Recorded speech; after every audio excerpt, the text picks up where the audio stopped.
The Jewish State by Theodore Herzl. Preface. The idea which I have developed in this pamphlet is a very old one. It is the restoration of the Jewish state. The world resounds with outcries against the Jews, and these outcries have awakened the slumbering idea. I wish it to be clearly understood from the outset that no portion of my argument is based on a new discovery.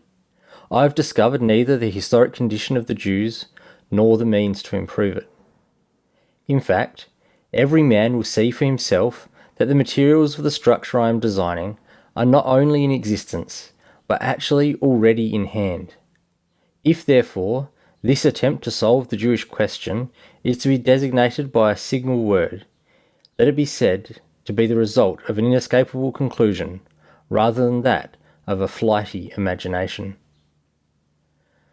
I must, in the first place, guard my scheme from being treated as utopian by superficial critics who might commit this error of judgment if I did not warn them.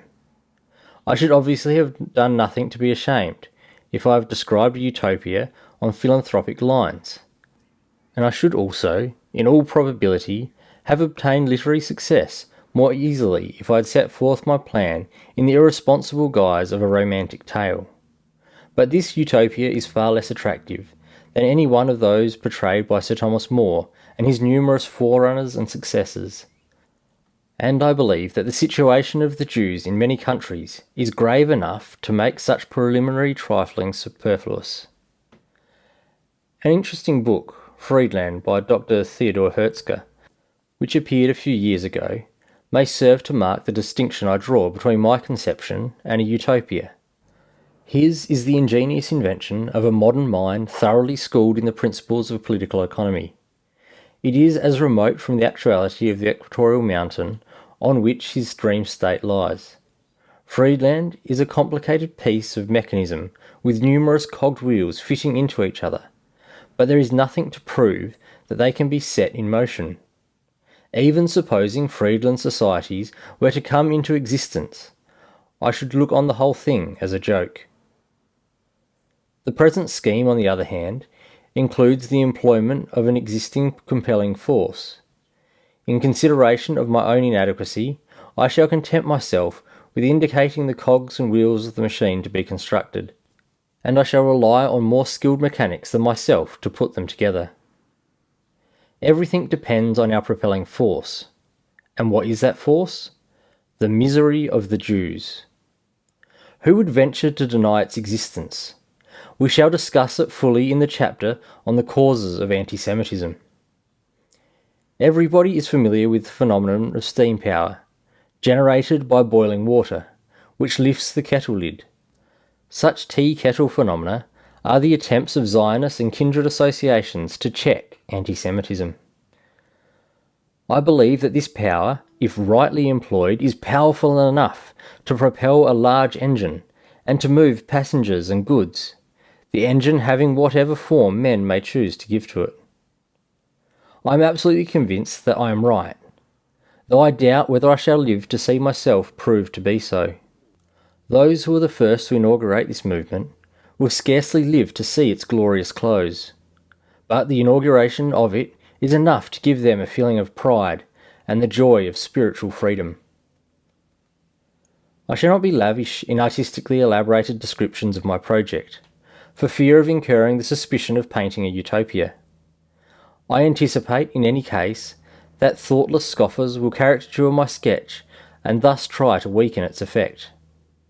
A Jew, intelligent in other respects, to whom I explained my plan, was of the opinion that a utopia was every project whose future details were represented as already extant.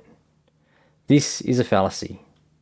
Every Chancellor of the Exchequer calculates in his budget estimates with assumed figures, and not only with such as are based on the average return of the past years, or on previous revenues in other states, but sometimes with figures for which there is no precedent whatever, as for example, in instituting a new tax.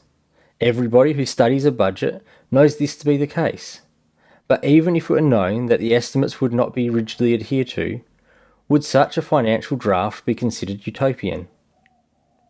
But I am expecting more of my readers. I ask the cultivated men whom I am addressing to set many preconceived ideas entirely aside. I shall even go so far as to ask those Jews who have most earnestly tried to solve the Jewish question to look upon their previous attempts as mistaken and futile. I must guard against a danger in setting forth my idea. If I describe future circumstances with too much caution, I shall appear to doubt their possibility. If, on the other hand, I announce their realization with too much assurance, I shall appear to be describing a chimera. I shall therefore clearly and emphatically state that I believe in the practical outcome of my scheme, though without professing to have discovered the shape it may ultimately take. The Jewish state is essential to the world. It will therefore be created. The plan would, of course, seem absurd if a single individual attempted to do it, but if worked by a number of Jews in cooperation, it would appear perfectly rational, and its accomplishment would present no difficulties worth mentioning. The idea depends only on the number of its supporters.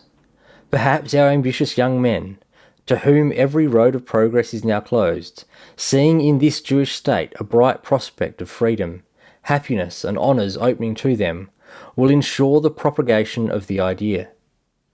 I feel that with the publication of this pamphlet my task is done. I shall not again take up the pen unless the attacks of noteworthy antagonists drive me to do so, or it becomes necessary to meet unforeseen objections and to remove errors. Am I stating what is not yet the case? Am I before my time?